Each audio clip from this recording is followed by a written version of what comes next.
For this problem, we're going to be looking at a graph, and then based on the graph, we're going to be answering some questions in order to learn how to better read a bar graph. Alright, so for number 1, it says, what unit of measurement is used to determine how long each runner ran? So it looks like we have a series of runners, and they've all run a certain distance. But we want to know what the unit of measurement was and how far did they run? Did they run, 3 feet? Did they run 5 miles? That's what they want to know. Is it feet, miles, yards, that kind of thing. So based on the graph, we see here that on the x-axis, they labeled it as distance in miles.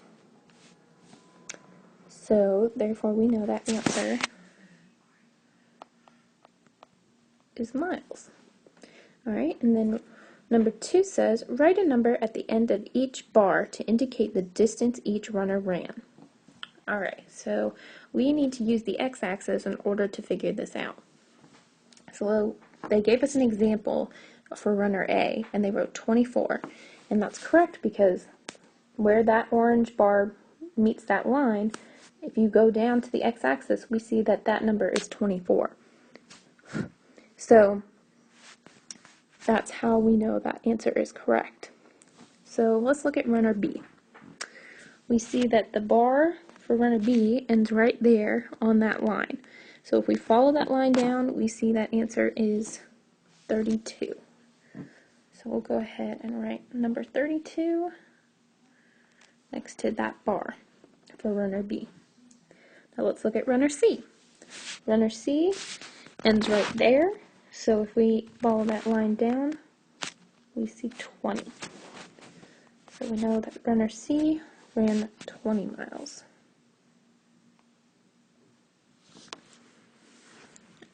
Alright, and I'm going to rewrite that real quick. Okay, now runner D, this one's a little tricky because this one doesn't line up exactly to a line, but based on where it is, an approximation to the lines it is between, we can guess about what number or how many miles that runner ran. So let's see. So runner D ends right there, between the lines of 20 miles and 24 miles. So let's try to think of a number that's between those two numbers. It looks like it's about halfway between those two lines. So a number that would be halfway between 20 and 24 would be 22. We could see that if we drew out a number line. So here we have 20, 21, 22, 23, and 24. So this was the line. These were the two lines that runner D fell between. And if we look into the middle, 2 from 20 is 22. And if we subtract 2 from 24, we also get 22. So therefore, 22 is the number that would be the best guess for how much runner D ran. So let's go ahead and write 22. Oop, almost erased my 20, so I'll just rewrite that. 20 and 22. Alright, same thing goes for runner E. It kind of falls in the middle between 24 and 28. So if we use that same knowledge that we did for runner D, we draw our number line. We have 24, 25, 26, 27, and 28. We draw our lines that represent the lines that the runner E fell between. It looks like runner E is about halfway, just like runner D was, between those two lines. So 2 over from 24 is 26, and 28 minus 2 is 26 as well, so 26 is right smack dab there in the middle. So that means that runner E probably ran about 26 miles. Okay, so there we've answered number 2. Now, number 3 says, list the runners in order from greatest to shortest distance run.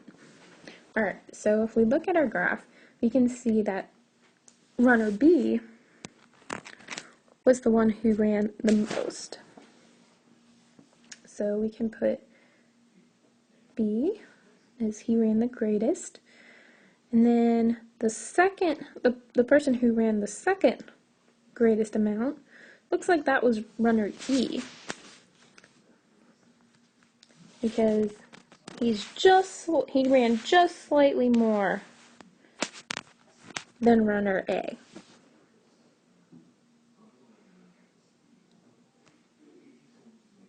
Oops, went to a new page, didn't mean to do that.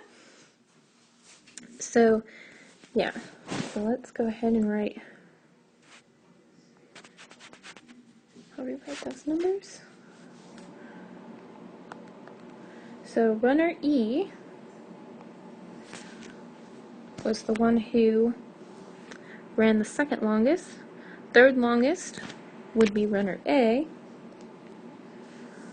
Fourth longest would be runner D. And then shortly behind that was runner C. Alright, so then number 4 says, how much farther did runner B run compared to runner E?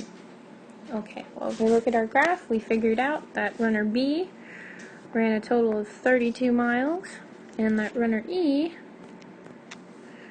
ran a total of 26. So we want to know how much further did runner B run? So let's subtract those two. Well, we gotta do some regrouping here, because we can't subtract 6 from 2. So let's take a 10 from that 3, so that 3 will become a 2, and that 2 will become a 12. So 12 minus 6 is 6, and 2 minus 2 is 0. So therefore, runner B ran 6 more miles than runner A. Or runner E, I'm sorry. How many more miles did runner D need to run to catch up with runner B? Alright, so now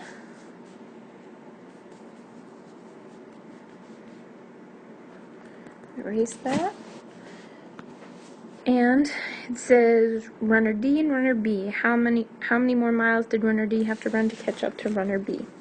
So runner B again ran 32, and runner D ran 22. So let's subtract those and see if we can figure that out. So if we subtract 2 from 2, we get 0, and 3 minus 2 is 1. So that means runner D would have had to run 10 more miles in order to catch up with runner B. And there we go, and we've now used our graph to answer all of those questions.